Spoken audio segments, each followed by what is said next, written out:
Break के बाद आपका एक बार फिर से स्वागत है। आप देख रहे हैं शतरंज के खिलाड़ी और आज शतरंज के खिलाड़ी में हम बात कर रहे हैं सुधींद्र कुलकर्णी से, जो हाल में तिहाड़ से छूटकर बाहर निकले हैं। कैश फॉर वोट मामले में उन्हें मुख्य अभियुक्त बनाया गया है और उनसे हम बात कर रहे हैं कि आखिरकार उनका इस दौरान का पूरा अनुभव कैसा रहा। आपका एक बार फिर से स्वागत है सुधींद्र जी। अब थोड़ी सी आपकी राजनीतिक चालों के बारे में बात करते हैं। आपका मोहभंग हुआ कम्युनिस्ट आइडियोलॉजी से, आपने बीजेपी ज्वाइन की और 13 साल तक आप लगातार रहे। फिर एक समय आया जब आप बीजेपी से अलग हो गए। ऐसा क्यों हुआ? क्या ऐसी बात हुई कि आप इतने लंबे समय तक जुड़ने के बाद अचानक बीजेपी से आपका मोहभंग हो गया? 2004 में भारतीय जनता पार्टी की हार हुई। हालांकि वह अनपेक्षित था, क्योंकि 6 साल का जो हमारा परफॉर्मेंस था वो काफ़ी हद तक सेटिस्फैक्ट्री था। मैं ये नहीं कहूँगा कि कमियां नहीं थी, लेकिन अटल जी के नेतृत्व में सरकार ने अच्छा काम किया। फिर भी पार्टी हार गई। 2009 में फिर से हार गई। तो मुझे लगा कि इसका एक कारण है कि पार्टी को अपना सामाजिक जनाधार को बढ़ाना चाहिए। आपको आरएसएस के ज़्यादा हस्तक्षेप से भी आपत्ति थी? देखिए, मैं उस विषय के बारे में आज की स्थिति में, आज के परिप्रेक्ष्य में ज़्यादा बात नहीं करना चाहता हूं, क्योंकि वो विषयांतर हो जाता है। कभी स्थिति बदल गई है। स्थिति बदल गई है। क्या और किस तरह से बदल गई है स्थिति? स्थिति इस तरह से बदल गई है कि आप देखते हैं कि नितिन गडकरी जी अध्यक्ष बनने के बाद पार्टी में एक नई ऊर्जा आई है।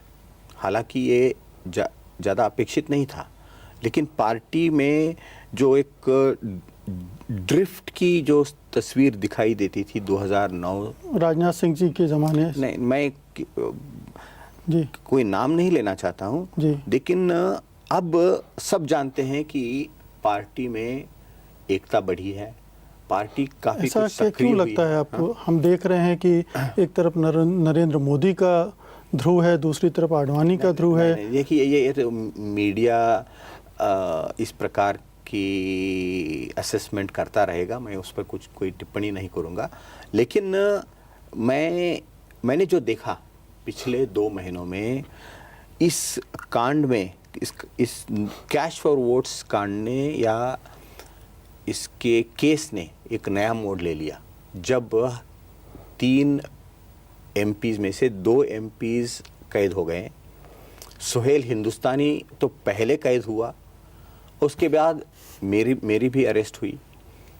जिस प्रकार से पार्टी ने इस बात को उठाया, पार्टी के पास चारा ही क्या था सुधींद्र जी? पार्टी के पास चारा ही क्या था? नहीं, चारा तो डिफेंड करना ही था, नहीं तो वो उसके बारे में तमाम तरह की धारणाएं बनती। नहीं, मजबूरी थी उसकी कि अपने सांसदों का बचाव। नहीं, देखिए, जिस प्रकार से आडवाणी जी ने संसद के पिछले सत्र में शायद वो अंतिम दिवस था, जिस प्रकार से आडवाणी जी ने चुनौती दी, उन्होंने कहा कि यदि ये 3 एमपीज दोषी हैं तो मैं भी दोषी हूं, मुझे गिरफ्तार करिए। लेकिन आडवाणी जी की भी मजबूरी थी, क्योंकि सुधींद्र जी उनके बहुत करीबी थे। वो अटल बिहारी वाजपेयी जी के भी करीबी थे। अगर सुधींद्र जी पर उंगली उठ रही है तो सीधे आडवाणी पर उंगली उठ रही है। देखिए, ये कोई मजबूरी के कारण आडवाणी जी ने यह नहीं कहा है। मैंने आडवाणी जी के साथ पिछले 16 साल से मैं काम कर रहा हूँ। वो मजबूरी में या किसी स्वार्थ के लिए काम करने वाले नेता नहीं है। ऐसा यदि होता तो वो इतने लंबे समय तक वो बेदाग चरित्र के साथ राजनीति में नहीं रहते। नहीं, उनके स्वार्थ को लेकर भी सवाल उठते रहे। जिन्ना के बारे में उन्होंने जब कहा, वो कोई स्वार्थ, प्रधानमंत्री नहीं, देखिए दावेदारी को लेकर भी बिल्कुल नहीं, वो वहाँ कोई स्वार्थ का विषय नहीं था। वो एक वैचारिक मतभेद हो सकते हैं।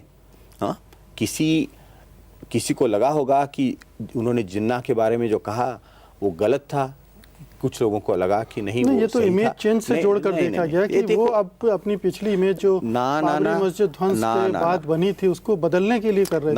ना, देखिए, ये इसके लिए मैं आडवाणी जी के साथ पाकिस्तान में था। आप ये कह सकते हैं कि उनका वक्तव्य सही नहीं था, हाँ, कुछ लोगों को लगता है और वो एक ऑनेस्ट ओपिनियन हो सकता है, लेकिन इमेज चेंज करने के लिए उन्होंने ये किया, ये बिल्कुल गलत है। देखिए राजनीति में, मैं आपको राजनीति में कई बार मुखौटे ना लगाने पड़ते हैं, बिल्कुल नहीं, कभी नरम कभी गरम। देखिए इसके लिए आपको आडवाणी जी को समझना होगा। थोड़ा आगे बढ़ते हैं। आपने गडकरी साहब की बहुत तारीफ की, लेकिन गडकरी साहब के बारे में जो आम धारणा है वो ये है कि जो बीजेपी जैसी राष्ट्रीय पार्टी है उसमें थोड़ा कम कद का आदमी पार्टी को नेतृत्व दे रहा है। देखिए मैं गडकरी जी को बहुत सालों से जानता हूं। कद जो है वो परफॉर्मेंस से बढ़ता है।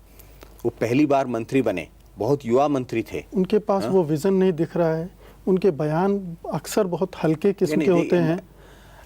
मैंने जो गडकरी जी को देखा है कि उनमें एक विकास का विजन है, और वो केवल विजन नहीं है, उन्होंने करके दिखाया है। क्या ऐसा कुछ हुआ था जो अलग हो गए? क्या रीजन थे उस समय? मैंने जो इस शतरंज के पटल पर मैंने जो मूव्स किए हैं वो एक सोच समझकर, कोई आइडियोलॉजिकल डिफरेंस नहीं था इस विषय में, तो बिल्कुल नहीं। आपको आरएसएस और बीजेपी की विचारधारा से पूरी इत्तेफाक रखते हैं, आप उस पर श्रद्धा रखते हैं? देखिए मैं उस बहस में आज नहीं जाना चाहता हूं, क्योंकि केवल मैं एक बहस करने के लिए मैं राजनीति में नहीं आया हूं। इससे कुछ हमें हासिल करना है, कुछ अच्छाई की ओर जाना है। अभी भी आप आडवाणी जी के भाषण लिखते रहते हैं? नहीं, मैं आडवाणी जी के साथ हूं। जब पिछले 2 साल देते रहते हैं। पिछले 2 साल जब मैं फॉर्मली पार्टी के साथ नहीं रहा, फिर भी मैं आडवाणी जी के साथ था। तो भाषण अब उनके नहीं लिखते हैं, आप गडकरी साहब के लिखते हैं? नहीं, भाषण मैं किसी का भी नहीं लिखता। बड़ा माना जाता था कि अटल जी के भाषण आप लिखते हैं, आडवाणी जी के भाषण आप लिखते हैं। नहीं, इसमें सच्चाई नहीं थी? वो जो मानने वाले उन पर छोड़ देता हूँ मैं। आप खंडन कर रहे हैं उसका? नहीं, मैं कुछ नहीं कहूँगा इसके बारे में। क्यों, ऐसा क्या आपको लगता है कि ऐसा? देखिए पत्रकार, मुझे अटल जी और आडवाणी जी जैसे नेताओं के साथ काम करने का मुझे सौभाग्य मिला, और मैं स्वयं को धन्य मानता हूँ। कुलकर्णी जी, अब लंबी कानूनी लड़ाई आपके सामने है, पार्टी आपके साथ है, पार्टी के बड़े नेता आपके साथ हैं, आपका हौसला बुलंद है और आपको लगता है कि इस पूरे कांड का अंत कहीं अच्छा ही होगा। बिल्कुल होगा और होना चाहिए। मैं एक बात बताना चाहता हूं जो मुझे बहुत महत्वपूर्ण लगता है कि यह जो लड़ाई है कैश फॉर वोट स्कैंडल में सच्चाई को बाहर लाना, यह संघर्ष केवल बीजेपी का संघर्ष नहीं रहना चाहिए। इसको एक पार्टी का मुद्दा के रूप में मत देखिए, क्योंकि यह पार्लियामेंट के गरिमा का एक विषय था। पार्लियामेंट के गरिमा पर कलंक लगा था। ये मामला केवल कांग्रेस या यूपीए का नहीं था, इसमें अमेरिकन इन्वॉल्वमेंट इतना ज़बरदस्त था कि वो चाहती थी कि ये बिल पास हो और सरकार पर दबाव था। तो इस पूरे खेल में क्या आपको लगता अमेरिका भी था एक बड़ा प्लेयर? देखिए, ये जो शतरंज का बोर्ड है, इसमें यदि हमारे ही देश के 2 खिलाड़ी कोई इस यानी सफ़ेद से कर रहा है और काले से कर रहे हैं, तो हम जो भी खेल खेलते हैं, मूव्स करते हैं, वो ठीक है, लेकिन किसी विदेशी के कहने पर हम ये खेल खेलने लगेंगे तो ये बहुत खतरनाक बात है। लेकिन ये तो होता रहा है, यहाँ तक कि जब एनडीए की सरकार थी तब भी जसवंत सिंह जी के टोलबोट से जो बातचीत हो रही थी, उसको लेकर भी बहुत सारी चर्चाएं इस तरह की होती रही। देखिए भैया, मैं टैलबोट साहब को भी जानता हूँ, जसवंत सिंह जी से तो बहुत नज़दीकी रिश्ता रहा है। बहुत गोपनीय वार्ता होती थी उनके बारे में, किसी को कुछ पता नहीं चला। गोपनीय वार्ता तो बहुत सारे विषयों पर होती है, इसका मतलब ये नहीं परमाणु समझौते को लेकर ही कई राउंड की बात हुई थी। नहीं, देखिए मेरा कहना यह है कि हमेशा जो नेशनल इंटरेस्ट है, राष्ट्र का हित है, तब बाहर की कोई भी शक्ति हस्तक्षेप ना करे। ये 2008 के कैश फॉर वोट स्कैंडल में जो कुछ हुआ, उससे कहीं ना कहीं शक लगता है। जैसे कि विकीलीक्स से जो बात बाहर आई, ये बहुत गंभीर बात है। बहुत बहुत शुक्रिया सुधीन जी, धन्यवाद आपका। आपने शतरंज खेलते हुए अपनी चालों के बारे में और अपनी रणनीति के बारे में हमसे बातचीत की। बहुत बहुत धन्यवाद आपका। ये थे सुधीन कुलकर्णी, जिनसे हम बात कर रहे थे उनके तिहाड़ के अनुभवों के बारे में और ये भी जानने की कोशिश कर रहे थे कि अब उनकी भावी रणनीति क्या होगी। शतरंज के खिलाड़ी में आज बस इतना ही। हमें अनुमति दीजिए। नमस्कार।